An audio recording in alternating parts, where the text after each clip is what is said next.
ಇವತ್ತು ನಾವು ಮಾನವನ ವಿಸರ್ಜನಾಂಗದ ಬಗ್ಗೆ ವಿವರಿಸುತ್ತೇವೆ. ಮೊದಲು ವಿಸರ್ಜನೆ ಮಾನವನ ದೇಹದಲ್ಲಿ ಉತ್ಪತ್ತಿಯಾದ ಅನಾವಶ್ಯಕ ಮತ್ತು ಬೇಡವಾದ ವಸ್ತುವನ್ನು ಹೊರಹಾಕುವ ಪ್ರಕ್ರಿಯೆಗೆ ವಿಸರ್ಜನೆ ಎನ್ನುವುದು. ವಿಸರ್ಜನಾಂಗದಲ್ಲಿ 4 ಪ್ರಮುಖ ಭಾಗಗಳಿವೆ.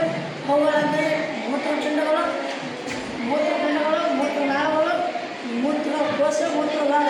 ಮೊದಲು ಮೂತ್ರಪಿಂಡಗಳ ಬಗ್ಗೆ